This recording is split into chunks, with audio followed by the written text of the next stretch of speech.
Okay, so we have our fluid surface in our scene, ready to put a material on it so we can get it to start to look a little bit like water. So a few things that I'll just say before we get started in this shoot. For the reflections that we're going to use with the cube map actor, you must be in DirectX 9 mode. If you're in DirectX 11, it's not going to work. Unfortunately, it's a known bug with the UDK cube map actors in DirectX 11 at the moment. So if you're not sure how to change, if you are in DX11 and you want to change back to 9 for this shoot, under File you can go Switch Renderer, and it will you will need a restart, so make sure you save everything before you do that. But yeah, swap it back to DirectX 9. That's going to solve some problems for you later on. The only other thing for this shoot is you're going to need at least one water normal map at a minimum size of 512 by 512. So there are some in that come with the samples in UDK. So if I just do a search for water under textures, you can see here there's a water normal. It's for a waterfall or something. There's a bunch of different ones here. So for the purposes of the shoot, you could use any of those that you wanted. Just bear in mind, of course, that if this water material is something you intend on using in something you want to commercialize, then you'll have to sub that in with a water normal that you've created yourself. So with that out of the way, we can get started. So the first thing I want to do for my material is to set up reflections so I can use them. So I'm going to go up to the content browser, go to actor classes, and just in the search bar here, if you do a search for cube, we're going to get our scene capture cube map actor. Select, drop him onto the scene. I'll just bring it up a little bit. At the moment, it's not going to be doing anything. Basically, what this guy does is capture the scene, and then he renders it out to a target. And it's not doing anything at the moment because we haven't actually set a target, so we'll do that. So with the cube map actor selected, hit F4 to bring up the properties. Now I'll just do some changes in here now that that will affect it later on. The far plane is actually really small. At 500, it's not really going to capture my scene. I want to actually capture the all the way up to the sky, which is a fair while away. So for me, in this scene, a value of 500,000 is going to do better for me. Everything else looks okay. Sometimes the frame rate defaults to 1000. If yours is on 1000, bring it down to 30. 1000 is completely unnecessary. Okay, so I'll just leave those properties open and go back to my content browser. So we're going to set up a target for our reflections. You want to right click somewhere in the grey space of your content browser, and we're going to go to New Texture Render Target Cube. Now I'm going to call this fluid reflection cube. Save it into my package, which I'm happy with. I'm going to up the resolution. Basically, the lower the number you have in here, you're going to end up with sort of pixelated cube maps or pixelated reflections. Not going to be a massive issue if you have a really distorted water, but if you wanted a calm water, you'd need a higher number to make sure that your reflections are actually crisp. So that looks pretty cool to me. I'm just going to hit OK. Okay, and it just opens it up there. So we don't actually need to do anything with this guy at the moment, so I'm just going to close him down. It should be selected in your content browser now. If it's not, find it and select it. And you want to come over to the properties of the cube map actor, and under the texture target, under capture, you want to punch it in with the green arrow here. So now our actor has a target, so it's able to actually start to capture the scene. So if I have a look at the actual actor itself, you can see the reflections, you can see what it's picking up, our water, our sky, our mountains, things like that. If I were to reduce this far plane now, as I showed you, I brought it up to get the sky. If I were to bring this down to, let's say, 400,000, you can see I'm getting some black circles starting to appear, which is basically areas that are outside the bounds of rendering, so it's just rendering black. So of course I want the entire thing, so I'm going to go to about 500,000, which is that? Yep. So yeah, just depending on your scene and how much you're trying to reflect. If it's a very small room or something, your values will be very different. You won't need 500,000 to reflect a roof that's only a few meters above. Okay, so I'm just going to close the properties of that actor now because I'm not going to need them just yet. So we can start to create our material now. So I'm going to right click again just in a bit of blank space in here, and I'm going to go up to new material. I'm going to call this, I'll call it simple water because this is just meant to be a simple one, even though all water is a little bit complex by nature, unfortunately. So I'm going to call it simple water 5 because I've done this a bunch of times and I'm pretty sure I've already got all those other ones. Okay, so that's going to open up our material editor, ready to start making our material. So first thing we want to do before anything else, in water we're going to need access to these nodes, the distortion and the opacity nodes, and as default we don't have them. So in order to get them, you want to come down under the material tab here. So just if you click on the stage, then the properties of the actual material will open up. In the blend mode, we want to change that from blend opaque to blend translucent. There we are. And probably the only other thing I'll change here for the moment, I'll just do a search for the word 2, which is going to bring up two-sided, and I will tick that on because I want my material to be two-sided. I want when you're under the water to be looking up through it, that is still distorting.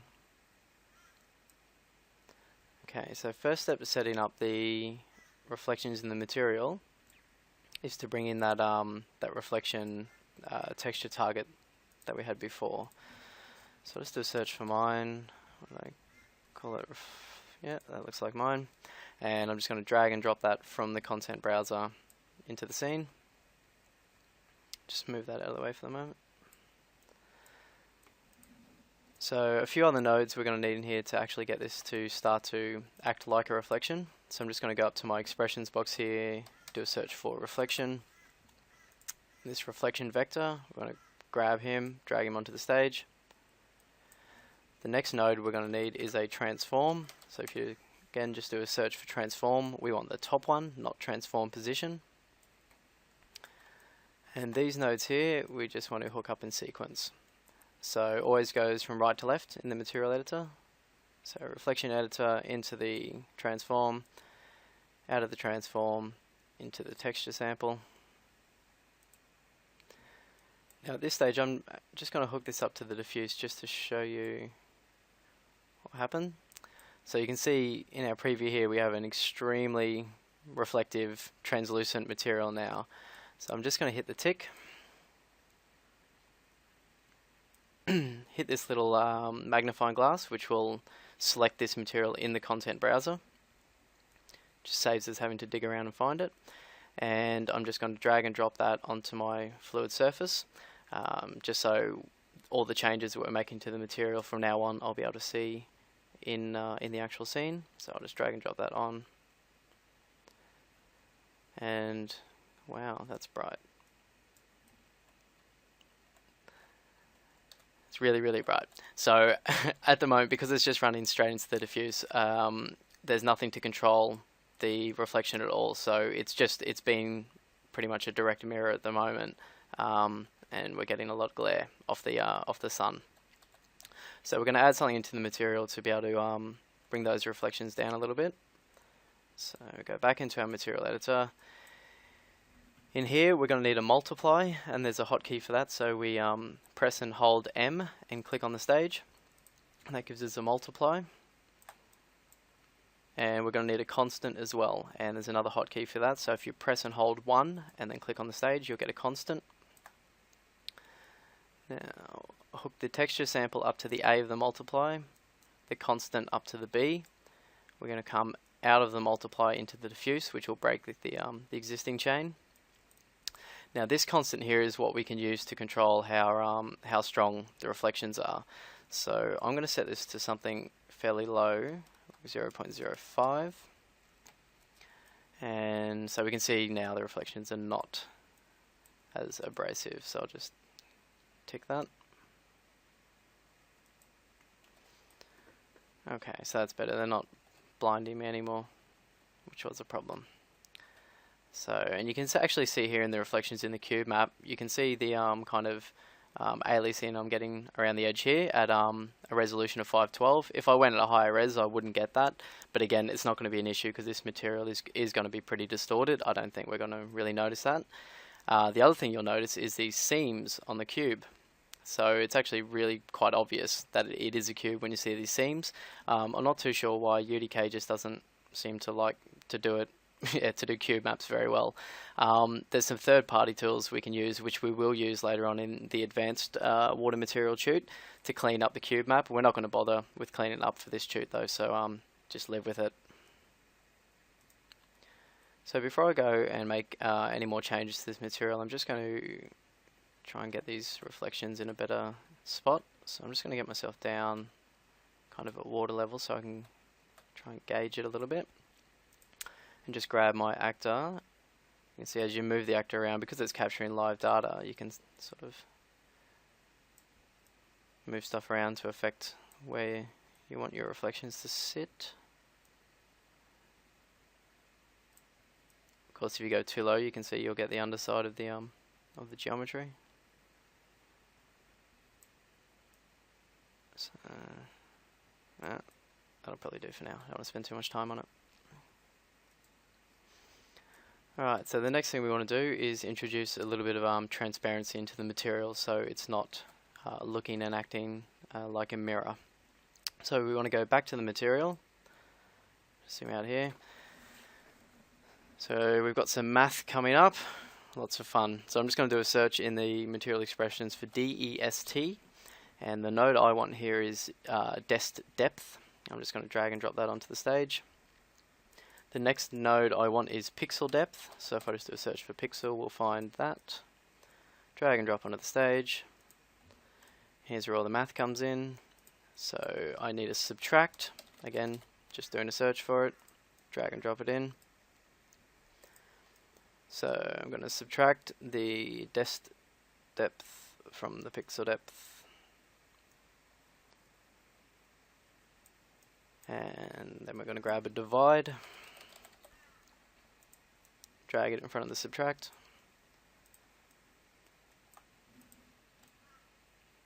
And press and hold 1 and click on the stage to create a constant. Now our subtract is going to go into the A of the divide, a constant into the B, and we'll just set that constant at 1024 for the moment. We may change that. The last thing we're going to need in our transparency chain here is going to be a constant clamp. So if you just do a search for, actually probably better to do a search for clamp, and yes, this is the one we want here, constant clamp. So drag and drop in front of the divide, hook the divide up to the clamp, and then we come out of the clamp and we want to put that into the opacity. So just briefly to explain what you've created here, this monster. Basically what this is doing is it's mathematically determining, I guess, what would be the depth of the water. So it knows where the surface is, where we're putting the material, and it knows where the next pixel below that is, which would be the surface below it. So knowing that information, we can then start to affect the opacity based on the actual depth. So that's what we're doing here. We've created something that is going to be able to produce a cloudy effect if the water's deep, and then it becomes more transparent if the water's shallow. So we're just going to hit the tick and test that and see how it looks. Actually, I'm just going to save first, because I've been using UDK for a while. It's always good to save before making any kind of major change.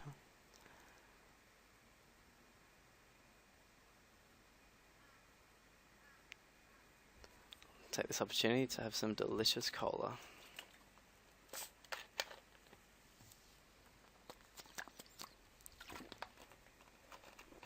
Oh, it's good.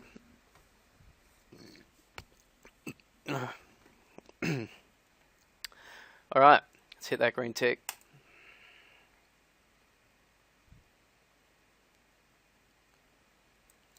Awesome. So you can see now we can actually see parts of the landscape below. We're still getting the reflections coming off the surface, which is pretty cool. So I'm going to just jump in game and see how that looks with the fluid surface simulations.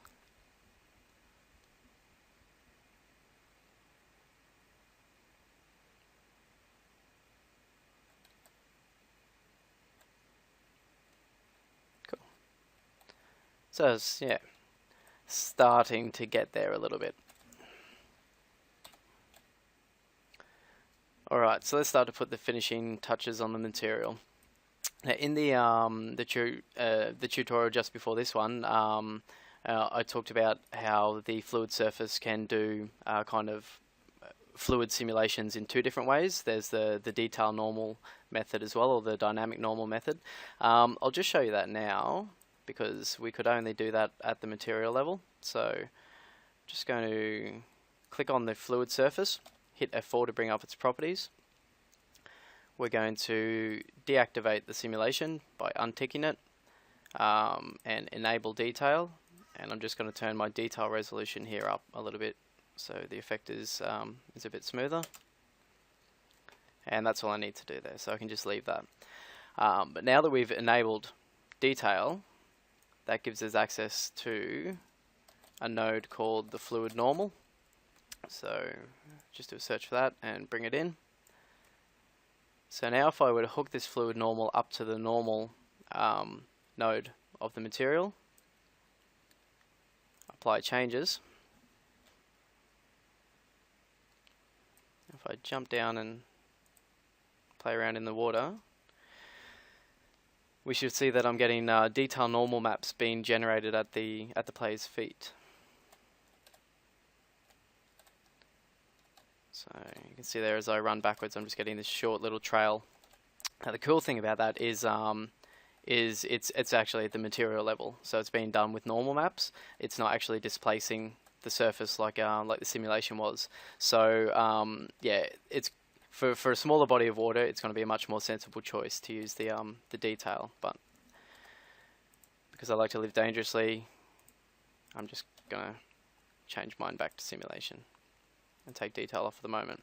So just so you know, that exists and you can use it. But we're not going to use it for this one. So I'll just delete that.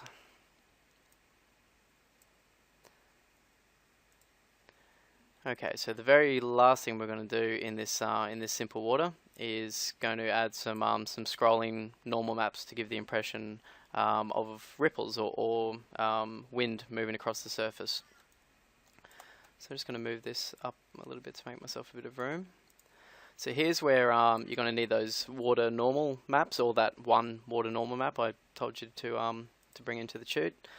So I'm super lazy, so I'm just going to grab one of Epic's ones. That'll do. So I'm just going to drag and drop that onto the stage. Now we need a few nodes to actually get this moving. So we're going to look for a panner, P-A-N-N-E-R. I think you can also just press and hold P and click. Should give us a panner. Yeah, there you go. Alright, just hook those up, and I'm going to do a search for TEX, and I want this one here, which is the texture coordinate. Drag and drop onto the stage. Hook that into the coordinate of the panner, not into the time, but into the coordinate. Now just for testing, I might set this at, let's go 6 and 6. So what I'm doing there is basically telling it that I want it to tile more. So I want the the texture itself to be tiling more. Now the panner, we can set some speeds in here to actually get our water normal to start scrolling. So because my landscape here is sort of surrounded by mountains, it wouldn't be very windy, I wouldn't imagine. So I'm going to set this at a low value just to see what it's going to look like. So I'll go 0.01 and mirror that in the Y. Now I'm just going to hook that up to the normal node of the material, hit OK.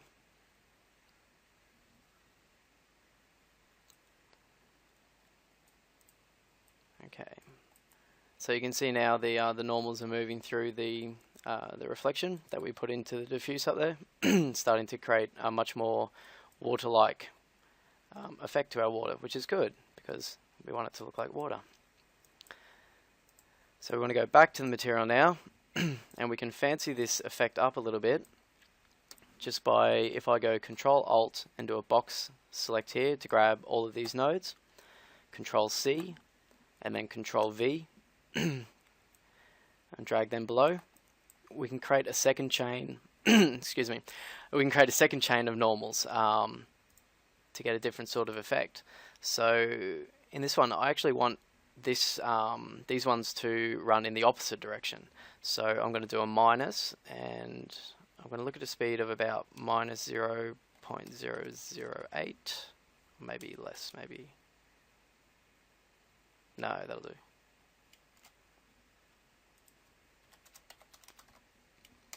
And again, just mirroring that in the Y. Now the text coordinates, I want to change the size of these. I want these to be smaller ripples. So I'm going to bring that up to, let's go 11 just for laughs. Now we've only got one input here in the normal, so we need to add these together some way, and I'm going to do that by using an add node. So A on the keyboard and click will also bring that in. So this texture sample here into the A, this one into the B, both of them into the normal,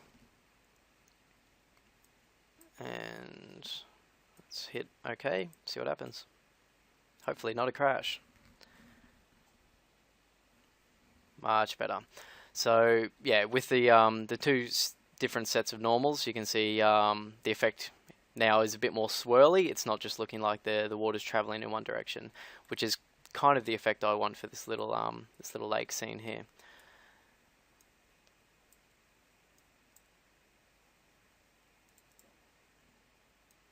Cool. So for a very simple water, I'm more or less happy with that at the moment. Might do some extra tweaks. But one thing I'll show you, which I totally forgot about, is distortion. So let's do that. So a really easy way to do distortion is we can just take a separate chain out of our add and put it into the distortion. And that's going to cause anything that's under the water to distort in line with the way the normals are running across the surface. Depending on the scene, sometimes it can actually look really good to use a completely different normal, like a caustic sort of texture or something like that, to create the distortions. But because this is just a simple shader and we don't want to spend years building this one, we'll just come out of this add into the distortion, and I'll just find a relatively transparent area so we can see what will happen once I hit click.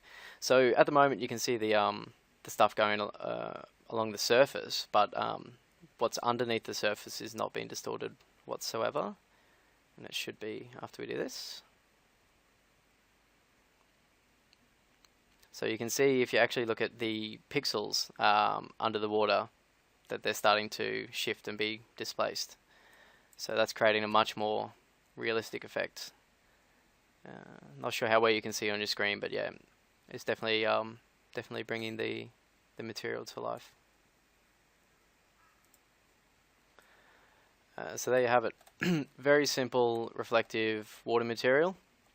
A lot of these sort of techniques in here you'll find that you'll use in other water shaders that you may create in the future, more complex ones. This is just the basics to get started, and so you can understand the way these different parts work. Now, one last thing I'll show you how to do that you might like to do is, if you want to colorize your reflections, you can do that by going, if we go back into here. Now if you press and hold 3, is going to give us a vector 3 constant. Click on the stage, and we're going to need a multiply as well, which is hold M and click.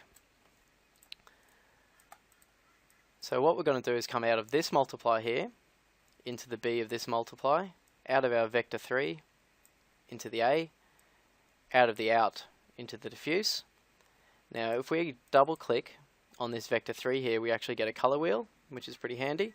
So if I wanted my reflections to be colored, let's say a bit more bluish, I can kind of go to blue here. Down here, make sure you bring this little slider up here. It's like I'm assuming it's like brightness and darkness, but yeah, if it's all the way down here, then you're just gonna have black reflections. So keep mine about here. Now bear in mind, if you are going to colorize, it's going to end up being a balancing act between this color that you're putting in and the value down here. So if you are colorizing with a bright color, so something like this, you'd need to compensate so that the reflections weren't becoming overly bright. I'm going to keep mine relatively kind of dark, hit OK. So that's stored my color now. It's all looking pretty good. My reflections might be a little bit too dark now, but we'll find out.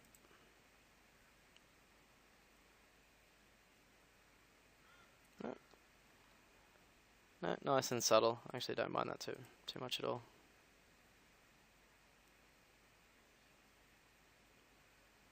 So just drop in and have a look in game.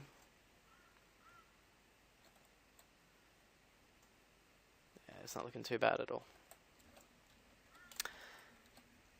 So there you have it, guys. Really simple water material to get started with. In the next shoot, I'll be showing you how to do a post-process volume and also a physics volume, so you can make your water swimmable, and so that we can get blur and different sort of colorization effects when we're actually underneath the water. So I'll see you in the next shoot, guys. Cheers.